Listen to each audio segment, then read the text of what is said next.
Hello students, आज हम लोग नया टॉपिक प्रोजेक्टाइल मोशन स्टार्ट करने जा रहे हैं। ये टॉपिक मेंस, एडवांस और नीट के लिए काफ़ी इंपॉर्टेंट है। हर पेपर में इससे एक क्वेश्चन जरूर आता है। चैप्टर को स्टार्ट करने से पहले हम लोगों को वेक्टर के कुछ बेसिक कॉन्सेप्ट का जानना जरूरी है।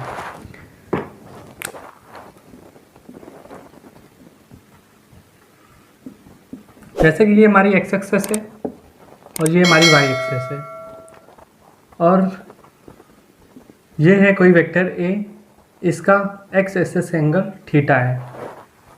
तो हम लोग हमेशा जो एक्स एक्सेस के साथ थीटा एंगल दिया रहता है उसको हम लोग ए कॉस थीटा ले लेते हैं और जो एक्स एक्सेस के परपेंडिकुलर मतलब वाई एक्सेस जो होता है उसको हम लोग ए साइन थीटा दे देते हैं।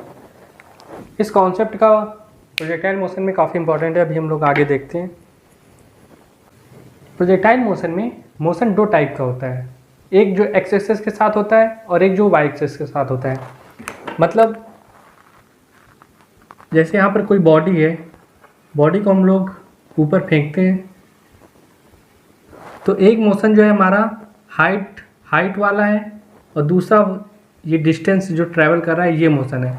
मतलब एक एक्स एक्सेस में मोशन हो रहा है, एक वाई एक्सेस में मोशन हो रहा है। तो प्रोजेक्टाइल मोशन 2D का मोशन है, मतलब 2 डायमेंशन का मोशन है। अब हम लोग यहाँ पे प्रोजेक्टाइल मोशन की इक्वेशन को डिराइव करने जा रहे हैं।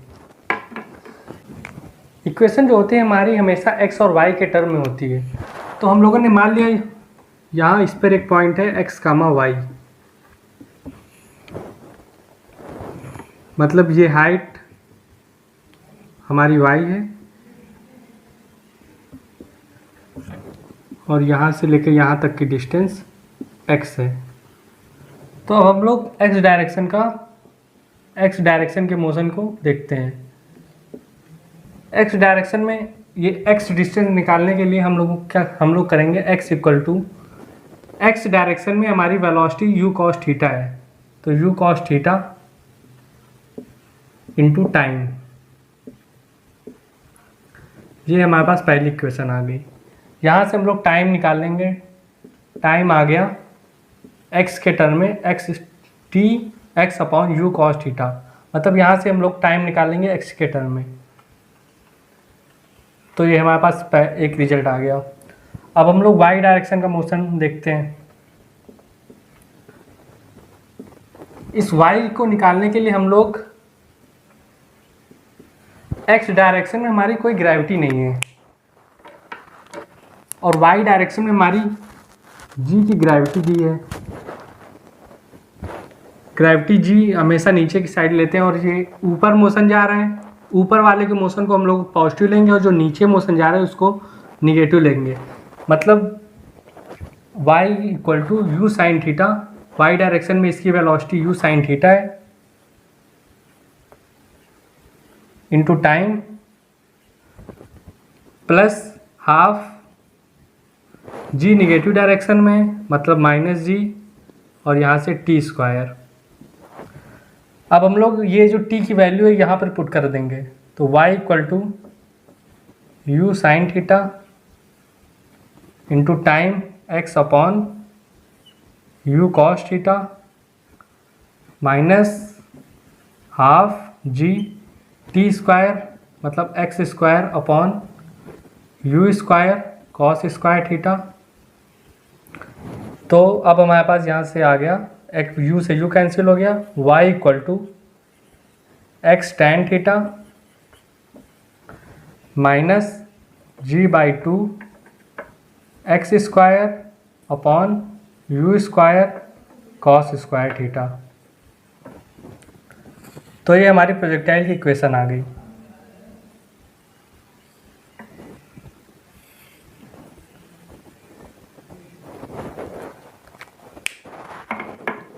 तो ये हमारी प्रोजेक्टाइल की इक्वेशन आ गई यहाँ पे।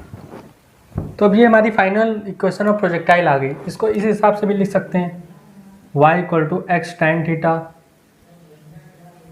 Minus g by 2 x square u square cos square theta ऊपर गया तो सेक स्क्वायर थीटा और y equal to x tan theta minus g/2 x square u square sec square theta को हम लोग 1 + tan स्क्वायर थीटा लिख लेते हैं। तो इसको इस टाइप से भी लिख सकते हैं हम लोग।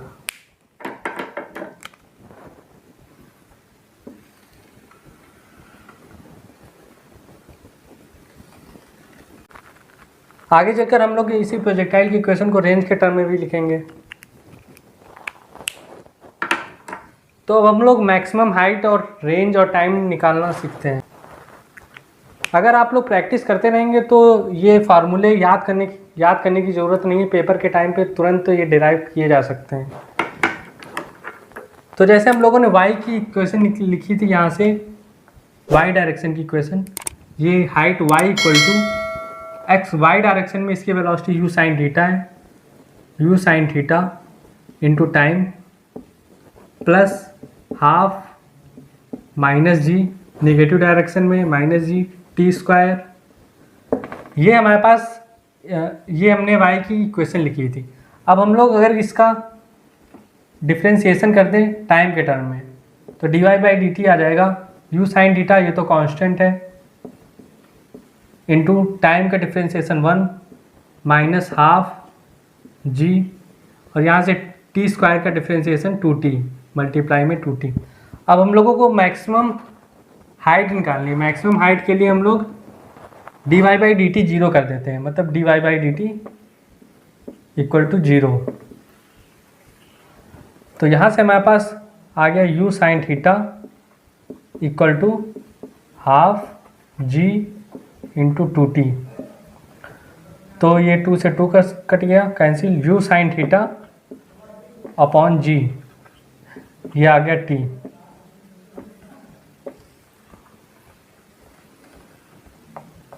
यहाँ से हम लोगों को एक चीज़ देख के पता चल रही है कि यहाँ से यहाँ तक जाने में इतना टाइम लगा और इस x डायरेक्शन में कोई एक्सीलरेशन है नहीं, तो मतलब यहाँ से यहाँ जाने पर भी इतना ही टाइम लगेगा।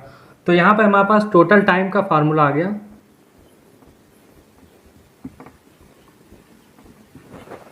2u sin थीटा अपॉन जी, इस टाइम का दोगुना।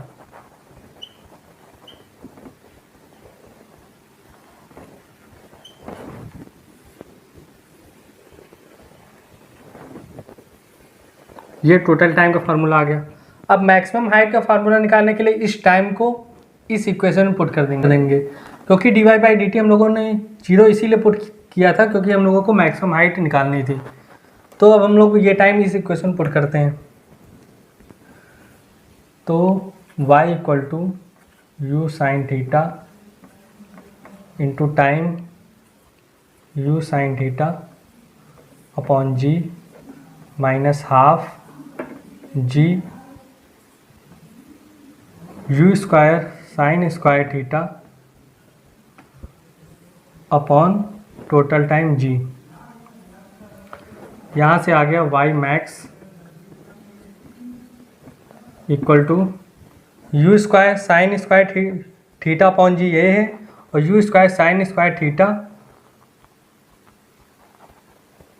अपॉन जी, ये है हाफ में। तो यहाँ से बचा u² sin square theta upon 2g। ये हमारे पास आ गई मैक्सिमम हाइट का फार्मूला।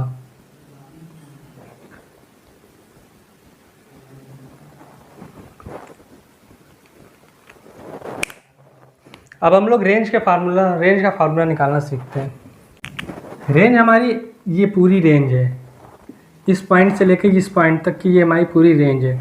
ये x डायरेक्शन में, मतलब u cos थीटा, ये वेलोसिटी इंटू जितना टोटल टाइम लिया है उन दोनों का मल्टीप्लाई कर देंगे तो ये हमारी रेंज आ जाएगी। तो रेंज =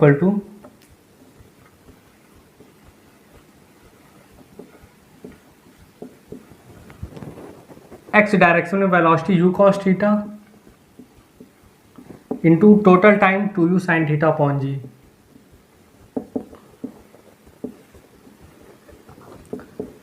तो u² 2 sin theta cos theta मतलब sin 2 थीटा अपॉन जी, ये हमारा रेंज का फार्मूला आ गया।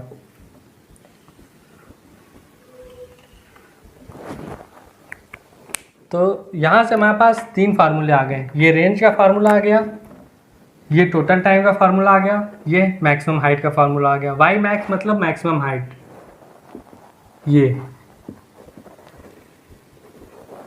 ये वाई मैक्स इतनी।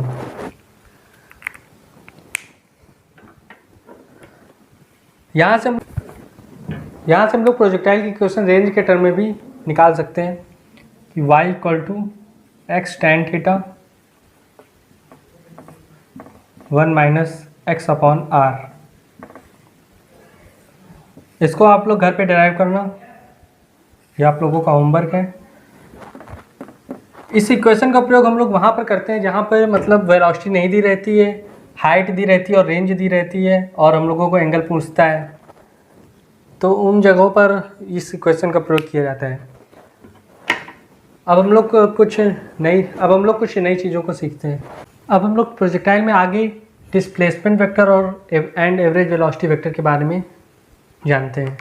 मान लीजिए हमारा कोई प्रोजेक्टाइल दिया है, ये पॉइंट x, y है, तो इसका डिस्प्लेसमेंट वेक्टर, डिस्प्लेसमेंट वो होता है shortage distance between initial and final position. तो ये हमारी शॉर्टेज डिस्टेंस हो गई इनिशियल और फाइनल पोजीशन के बीच में, मतलब ये हमारा डिस्प्लेसमेंट वेक्टर है। अब इस वेक्टर को निकालने के लिए हम क्या करेंगे, दोनों डायरेक्शन के मोशन को एनालाइज करेंगे, x एक्सेस और y access.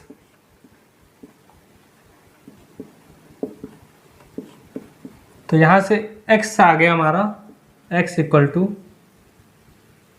u cos theta, क्योंकि यहाँ से वेलोसिटी का x कंपोनेंट में u cos थीटा है और ये परपेंडिकुलर हमारा u sin थीटा है। u cos theta into time, ये हमारा x डायरेक्शन में आ गया। अब हम लोग यहाँ पर इस पॉइंट पे वेलोसिटी निकाल लेंगे, तो यहाँ पे वेलोसिटी आ जाएगी, x डायरेक्शन में कोई एक्सीलरेशन है नहीं, मतलब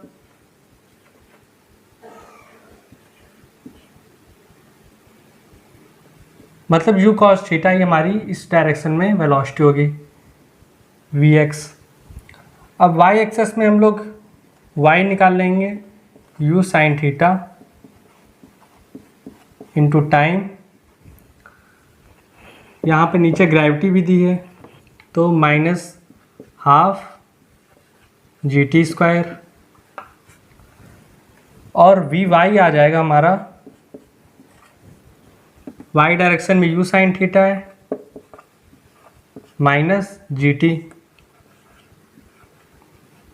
तो हमारे पास y डायरेक्शन में वेलोसिटी आ गई। तो अब हम लोग r वेक्टर कैसे लिखेंगे, तो r वेक्टर को लिखने के लिए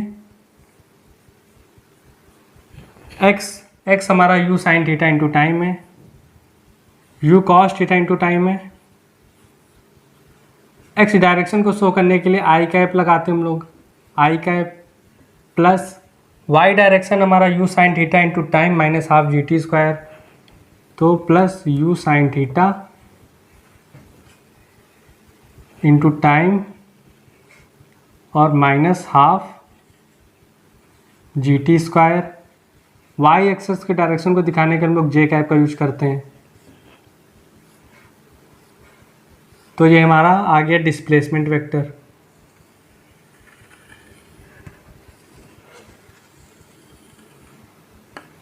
अब हम लोगों को एवरेज वेलोसिटी, यहाँ से हम लोग वेलोसिटी वेक्टर इस पॉइंट पे निकालना भी सीख लेते हैं। तो velocity vector eight x, y आ गया,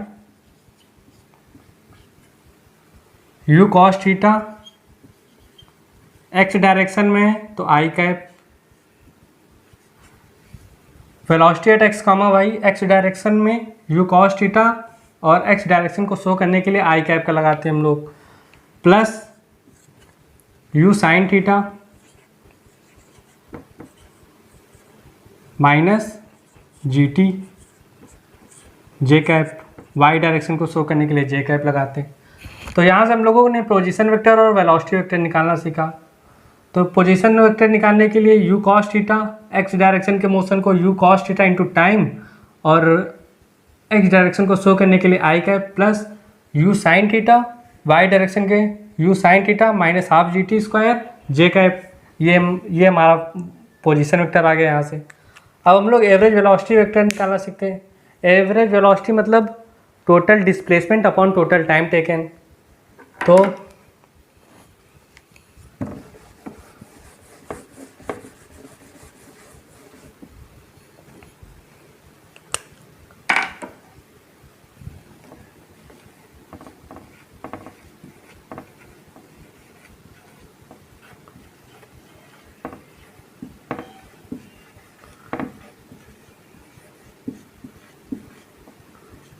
तो यहाँ से हमारे पास एवरेज वेलोसिटी का फार्मूला आ गया,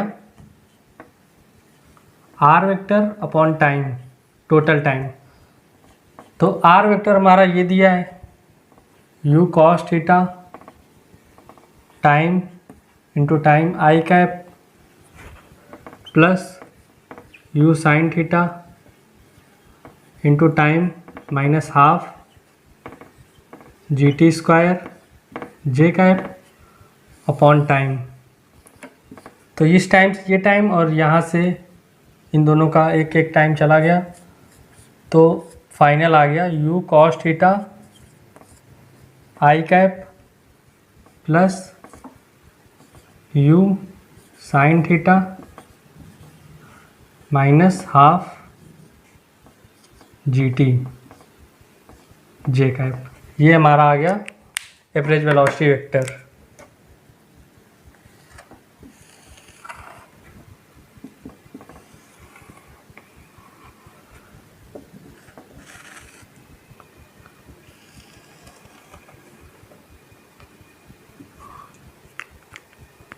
अगर हम लोगों को वेलोसिटी और डिस्प्लेसमेंट वेक्टर किसी पॉइंट पे निकालना आ गया तो इससे हम लोग काफ़ी क्वेश्चन इजीली सॉल्व कर सकते हैं। अब हम लोग उन्हीं क्वेश्चन को सॉल्व करके देखते हैं। जैसे ये हमारा पहला क्वेश्चन है कि the time after which velocity vector rotates by 90 degree.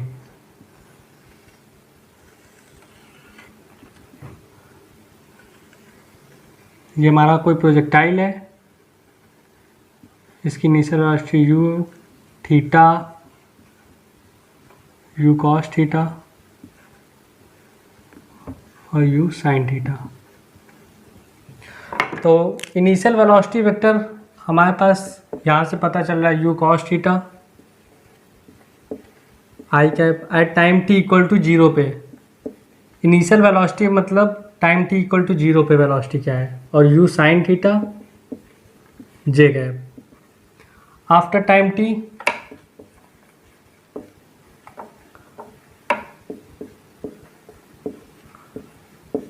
हमारा वेलोसिटी वेक्टर क्या हो गया, मान लीजिए ये यहाँ पे इस टाइम के बाद यहाँ पे आ गया कुछ टाइम के बाद, तो यहाँ पे वेलोसिटी वेक्टर हमारा क्या होगा ये निकालना है हम लोगों को।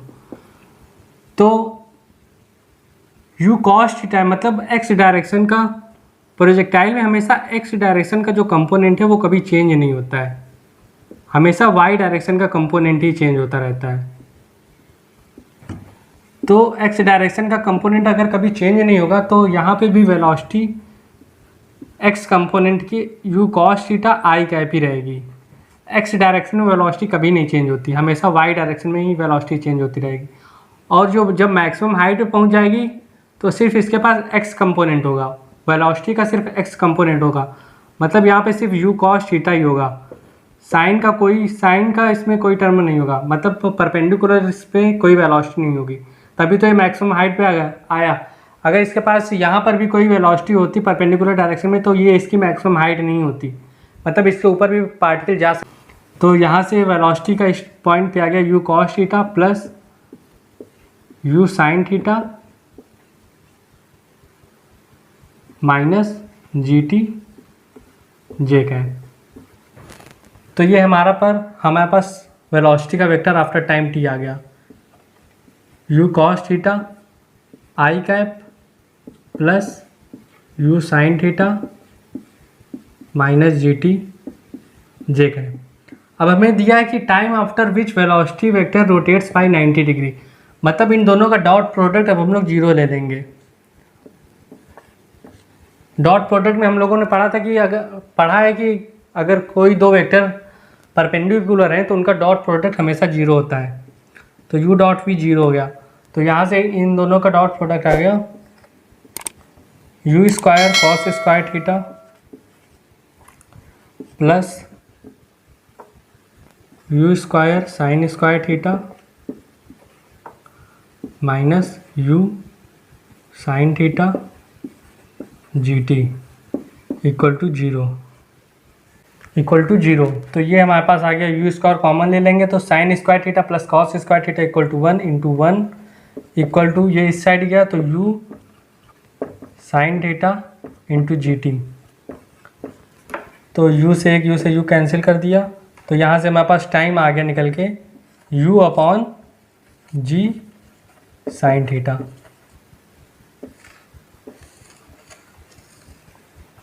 मतलब यहाँ से मेरे पास आंसर आ गया कि इतने टाइम के बाद ये इनिशियल वेलोसिटी वेक्टर और ये आफ्टर टाइम टी के बाद जो वेलोसिटी वेक्टर आएगा, ये वाला वेक्टर, ये दोनों परपेंडिकुलर हो जाएंगे। तो ये हमारे पास आंसर आ गया। अगर हम लोगों को इनिशियल वेलोसिटी वेक्टर और फाइनल वेलोसिटी वेक्टर ये दोनों वेक्टर लिखना आता है तो सीधे उन दोनों का डॉट प्रोडक्ट करना है और फाइनल आंसर आ जाएगा अपने आप। प्रॉब्लम है इसमें दिया time after which initial velocity vector and displacement vector will become perpendicular. तो अभी हम लोगों ने पिछले क्वेश्चन में इनिशियल वेलोसिटी वेक्टर लिखना सीखा था और पिछले क्वेश्चन के पहले हम लोगों ने डिस्प्लेसमेंट वेक्टर लिखना सीखा था। तो हम आपको यहाँ पर एक बार फिर से बता देते हैं।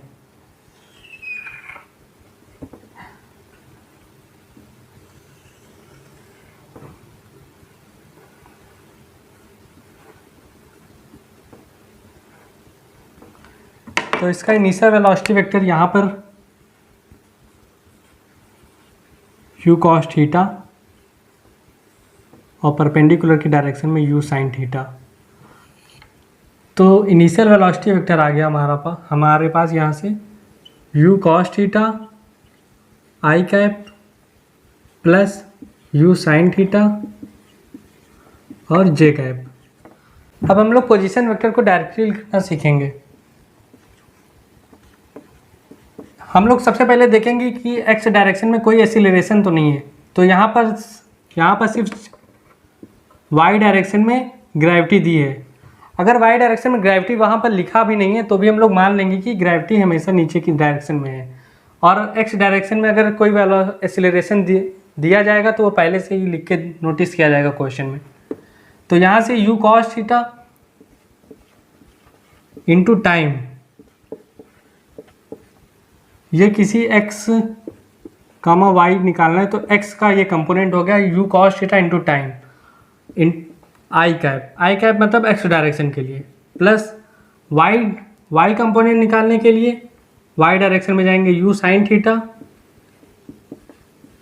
इंटू टाइम, ग्रेविटी नीचे है तो माइनस हाफ जी टाइम टी स्क्वायर और ये जे कैप।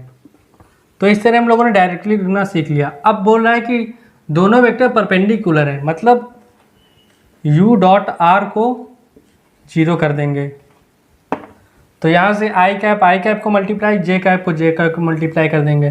तो ये हमारे पास आ गया u square cos square theta into time plus u square sine square theta into time minus half g t square u sine theta equal to 0।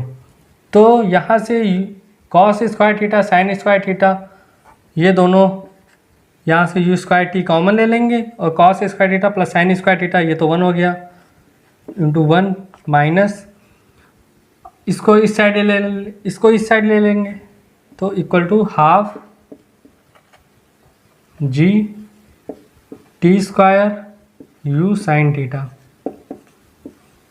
एक u से एक यू कैंसिल हो गया, एक टाइम से एक टाइम कैंसिल हो गया, तो ये हमारे पास आ गया 2u upon g sine theta. ये आ गया हमारे पास फाइनली टाइम निकल के। मतलब यहाँ इस क्वेश्चन में भी यही है कि अगर हम लोगों को इनिशियल वेलोसिटी वेक्टर और डिस्प्लेसमेंट वेक्टर लिखना आता है किसी भी टाइम पे और किसी भी पोजीशन पे, तो हम लोग डायरेक्टली इन क्वेश्चन को आसानी से हैंडल कर सकते हैं। तो ये हमारे पास फाइनली टाइम आ गया कि इतने टाइम के बाद इनिशियल वेलोसिटी वेक्टर और डिस्प्लेसमेंट वेक्टर दोनों परपेंडिकुलर होंगे। अब हम लोग एंगल के कॉन्सेप्ट को पढ़ते हैं। जैसे मान लीजिए ये कोई बिल्डिंग है जिसकी हाइट h है,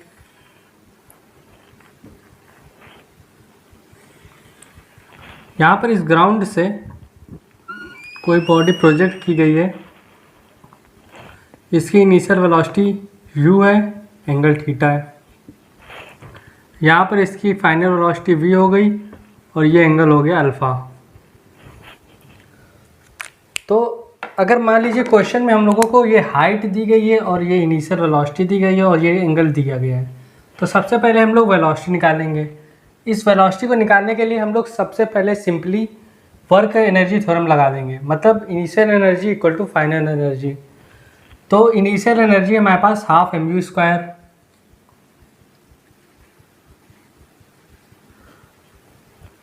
ये h हाइट ऊपर गया है, पोटेंशियल एनर्जी आ जाएगी mgh प्लस फाइनल वेलोसिटी आ जाएगी हाफ mv²। तो इस इक्वेशन का यूज करके हम लोग वेलोसिटी निकाल लेंगे। अब हम लोगों को हमने आपको बताया था कि x डायरेक्शन में वेलोसिटी का प्रोजेक्टाइल में वेलोसिटी का कंपोनेंट कभी चेंज नहीं होता है जब तक कि इसके पास x की डायरेक्शन में कोई एक्सेलरेशन न दिया जाए। मतलब u cos थीटा और इसका v cos अल्फ़ा ये दोनों बराबर होंगे, मतलब u cos theta equal to v cos alpha. तो यहाँ से हम लोग अल्फ़ा निकाल लेंगे। अब हम लोग निकालते हैं कि यहाँ से यहाँ तक जाने में टोटल टाइम कितना लगा। तो इसके लिए हम लोग finally v equal to u plus a t का फार्मूला लगा के निकाल सकते हैं, मतलब y डायरेक्शन के लिए। तो y डायरेक्शन में ये दी गई है, यहाँ से हमारे पास वेलोसिटी आ जाएगी u साइन थीटा और ये हमारे पास आ जाएगी v साइन अल्फ़ा। तो v equal to u plus g t निकालना है, तो इसका ग्रेविटी जो है नीचे की डायरेक्शन में g दिया गया है, मतलब ये नीचे दिया गया है, y डायरेक्शन में जा रहा है, मतलब माइनस ले लेंगे, माइनस का v sine alpha equal to initial velocity है u साइन थीटा y की डायरेक्शन में u साइन थीटा और माइनस का gt। तो यहाँ से हमारे पास टाइम निकल के आ जाएगा u sine theta plus v sine alpha upon g। तो ये हमारे पास फाइनली टाइम निकल के आ गया। तो इस तरह से हम लोग एंगल के कॉन्सेप्ट को हैंडल करते हैं। नेक्स्ट टाइप है कि अगर बॉडी जो है बिल्डिंग के ऊपर से नीचे फेंकी जा रही, तो हम लोग इसको कैसे सॉल्व करेंगे। तो मान लीजिए ये बिल्डिंग है, इसकी हाइट h है, यहाँ से कोई बॉडी प्रोजेक्टाइल की जा रही है जिसकी इनिशियल वेलोसिटी u है और उसका एंगल थीटा है। तो हम लोग इसको सॉल्व करने के लिए सबसे पहले मान लीजिए यहाँ पर फाइनल वेलोसिटी v हो गई और इसका एंगल अल्फ़ा हो गया। तो हमने अभी आपको पिछले क्वेश्चन बताया था कि सबसे पहले इन क्वेश्चन में वेलोसिटी निकालते हैं, उसके लिए हम लोग वर्क एनर्जी थ्योरम का यूज करते हैं। तो यहाँ पे वर्क एनर्जी थ्योरम के लिए हम लोग करेंगे half mu² plus potential energy equal to final kinetic energy half mv²। तो यहाँ से हमारे पास वेलोसिटी आ जाएगी। तो अब हम लोगों को ये एंगल अल्फ़ा निकालना है। इसके लिए हमने आपको बताया था कि जो प्रोजेक्टाइल का x कंपोनेंट होता है, प्रोजेक्टाइल में x कंपोनेंट जो वेलोसिटी का होता है वो कभी चेंज नहीं होता है। मतलब जो यहाँ पे x का कंपोनेंट है वेलोसिटी का u cos थीटा और यहाँ पे वेलोसिटी का x कंपोनेंट है v cos अल्फ़ा, ये दोनों बराबर हो जाएंगे। तो u cos theta equal to v cos alpha. तो यहाँ से हमारे पास cos अल्फ़ा की वैल्यू आ गई। अब हम लोगों को यहाँ से यहाँ पर तक का टाइम निकालना है, उसके लिए हम लोग y डायरेक्शन के मोशन में जाएंगे। तो y डायरेक्शन में इसकी वेलोसिटी हो जाएगी u साइन थीटा और यहाँ पर v साइन अल्फ़ा।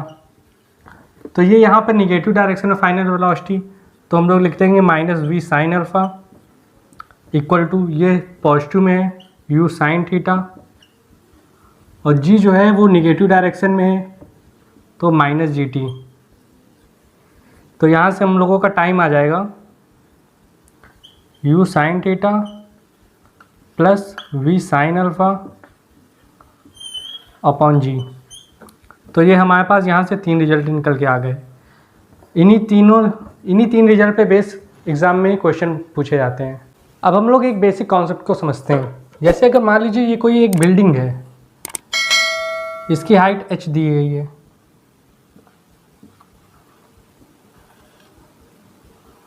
यहाँ से अगर कोई दो बॉडी जिनकी इनिशियल वेलोसिटी सेम है, तो ये हमेशा याद रखना कि जब ये ग्राउंड पे आएंगे तो इनकी फाइनल वेलोसिटी हमेशा सेम ही रहेंगी। क्यों? क्योंकि वर्क एनर्जी थ्योरम से हम लोगों को यहाँ से पता चल रहा है कि half M you square plus M G H equal to half M v one square. मान लीजिए यहाँ पर ये v1 है, ये v2 है। ये हो गई पहली इक्वेशन इस बॉडी के लिए, और दूसरी इक्वेशन हो गई हमारे पास half M you square plus M G H equal to half M V two square. ये हमारी दूसरी इक्वेशन हो गई। तो यहाँ से हमारे पास पता चल रहा है कि यहाँ से v1 इक्वल टू v2, ये कोई भी एंगल से फेंकी जाए दोनों बॉडी, सिर्फ इनकी इनिशियल वेलोसिटी सेम होनी चाहिए। तो यहाँ पर ये फाइनल वेलोसिटी हमेशा सेम रहेगी।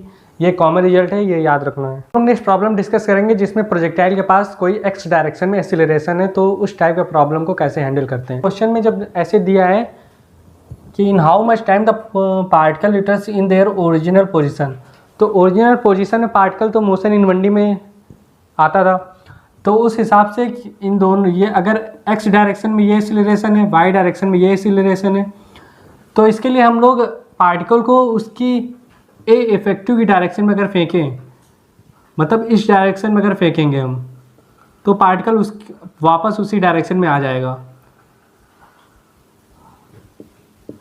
मतलब अगर पार्टिकल को हम लोग इस डायरेक्शन में फेंकेंगे ए इफेक्टिव के डायरेक्शन में, तो पार्टिकल अपनी इनिशियल पोजीशन पे वापस लौट आएगा।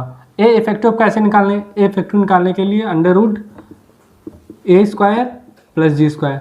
मतलब अगर पार्टिकल को हम ए इफेक्टिव की डायरेक्शन फेंकेंगे, तभी पार्टिकल हमारा 1D का मोशन करेगा और वो अपनी इनिशियल पोजीशन पे वापस लौट आएगा। तो हम लोगों को रिजल्ट निकालने हैं इन हाउ मच टाइम। तो टाइम निकालने के लिए अब हम लोग सीधे 1D के जो मोशन इन 1D के रिजल्ट थे उन्हीं को यूज कर लेंगे। तो जैसे टाइम निकालना है, तो वहाँ पर 1D में टाइम होता था 2u अपॉन जी, तो यहाँ पर टाइम हो जाएगा 2u upon ji effective,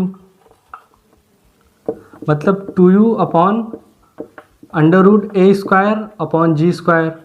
motion in 1D में हमारी हाइट आती थी h equal to u square upon 2g, तो यहाँ पर हाइट आएगी you square upon 2g effective या ए इफेक्टिव, तो यू स्क्वायर आ जाएगा हमारा 2 under root a square upon g square. इसको जी इफेक्टिव भी कह सकते हैं हम लोग। तो ये हमारे पास यहाँ से 2 रिजल्ट निकल के आ गए। हम आपको एक बार फिर से समझा दे रहे हैं। जैसे कि अगर इसमें दिया कि in how much time the particle returns in their original position, मतलब प्रोजेक्टाइल को कौन सी डायरेक्शन में फेंके कि वो अपनी ओरिजिनल पोजीशन पे वापस आ जाए। तो यहाँ पर हमारे एक्स डायरेक्शन में एक एक्सीलरेशन ए दिया है और वाई डायरेक्शन में तो जी होती ही है। तो पार्टिकल को अगर हम इसकी जी इफेक्टिव की डायरेक्शन में फेंकें, मतलब ए इफेक्टिव या जी इफेक्टिव की डायरेक्शन में फेंकें, तो पार्टिकल हमारा 1D का मोशन करने लगेगा। मतलब इस डायरेक्शन में अगर फेंकेंगे, जी इफेक्टिव की डायरेक्शन फेंकेंगे, तो ये पार्टिकल 1D का मोशन करने लगेगा और अपनी इनिशियल पाथ पर, मतलब इनिशियल पोजीशन में जहाँ से फेंका गया है वहीं पर आ जाएगा। जैसे 1D में ये होता था हमारा कि यहाँ से सीधे फेंके तो नीचे ग्राउंड पे आ जाएगा। तो यहाँ पर हमारा टाइम होता था 2u अपॉन जी, हाइट मैक्स होती थी यू स्क्वायर अपॉन 2g। तो यहाँ पर अब हमारा टाइम होगा, अब हमारा यहाँ पर एक्सीलरेशन जी नहीं है, ए इफेक्टिव या जे इफेक्टिव कह सकते हैं, वो है। तो उस तरह से रिजल्ट आ जाएंगे हमारे दोनों। नेक्स्ट क्लास में हम लोग इससे रिलेटेड प्रॉब्लम डिस्कस करेंगे और मोशन इन इंक्लाइंड प्लेन के बारे में पढ़ेंगे। तब तब तक के लिए चैनल को लाइक करें, सब्सक्राइब करें, घर में प्रैक्टिस करते रहें सवालों की। Thank you.